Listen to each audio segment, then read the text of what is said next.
Being typical Indian parents, my family always pushed the medical field on us, but I was very resistant to it because I wanted to do things that I loved and explore more. But after I finished college, I took 2 years off, and this is where I got to shadow a lot of individuals from different fields, and everywhere I went, everywhere I shadowed, I realized the most happy or the most interested I was actually in becoming a physician, in everything that a physician did. Like even if I shadowed a physical therapist or a physician assistant or even worked for a mortgage company, the thing that I was really interested was in the healthcare field and particularly becoming a physician. So I realized, hey, maybe this is for me, so I just went full force because I knew that I will not be happy doing anything else. I was born in Mumbai, India, which is one of the most crowded cities in the world, but also in a poor background, so a lot of my childhood was with that and being surrounded by minimal health care and things. And then I moved to down south Louisiana, which is Cajun land, so rural, but at the same time I saw similar healthcare issues here, and I identify as an immigrant, I just became a citizen in I think 2 years ago, so very exciting. Yeah, but one thing, because I identify as an immigrant, and I have been able to connect with people who are immigrants and as well as minority, because I'm able to, I guess, speak with them about how to overcome barriers, overcome cultural, language, financial barriers, because finance was a big thing for us, you know, coming from a poor background. So I don't really have anyone like doctor or anything in my family. So everything that I had to do was first step. So it's like learning everything new. And so basically, one thing I would say is I was able to help my fellow minority and people of color students in that, hey, don't make these mistakes. Oh, here are the steps I took. Here are some tools that you can use to get wherever you need to. And the other aspect is I was able to also help show light to people who weren't exposed to the struggles that people of color or people of immigrants have. So that's, for example, I think that's one of the reasons why I got really involved with Student National Medical Association. That SNMA is the organization that VCOM has.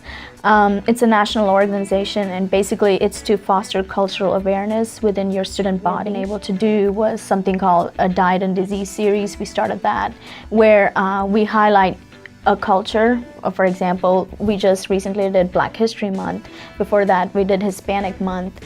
So where we're able to talk about the diet of the particular culture and also highlight the diseases that are prevalent in those cultures. So how, as physicians, we can speak to that particular population and let them know, hey, these are the things that are causing you to have these diseases. These are preventable. So I guess I was able to not only help my fellow minority students, but also expose those who haven't been exposed to widen their views about culture and, you know, what goes into serving a diverse population. So. Dance, music, and food are my 3 favorite hobbies. I've been dancing since I was 3 years old, but just for fun. So even when we did a multicultural show out here in VCOM to showcase different cultures, I got a group of us together and we did a Bollywood dance to showcase my Indian culture. I also go out with my friends to go salsa dancing because I really like that. As far as music is concerned, gospel music and Korean pop. I love food from literally everywhere. India is a very culturally rich when it comes to food, and so is Louisiana, so I have very high expectations sometimes.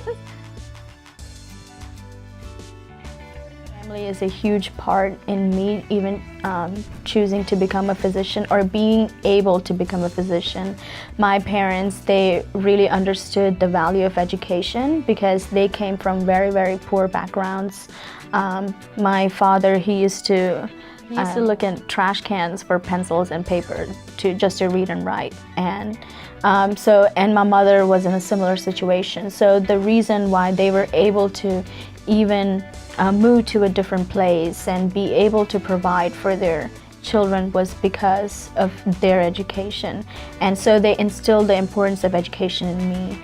And the other thing of service, I am of Christian faith, and one of the major things about our religion is to be the hands and feet of Jesus and to help those in need. And my parents always instilled in me, and I even saw that, is that the greatest joy is in actually serving others when they're in need. And when I looked at all the other fields, one thing that I was able to put my passion as well as my abilities was in the healthcare field.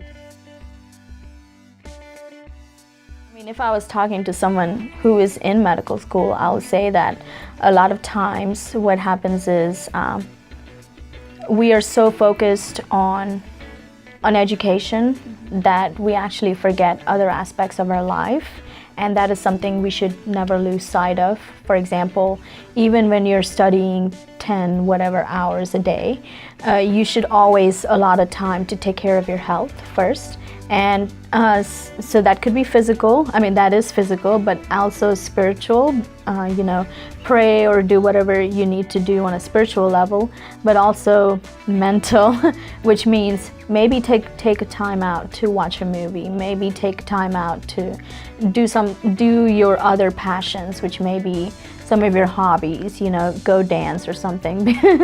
Because education, I think that is also part of learning, being able to communicate with others, being able to expand your, and that way you're also able to relate more to the people that you will be helping later on or working with later on. So that is something, I guess, that I would say to another medical student or anyone who is being surrounded by a lot of education, is that education comes in different forms, and not just studies, but also focus on your other things that are very important to you.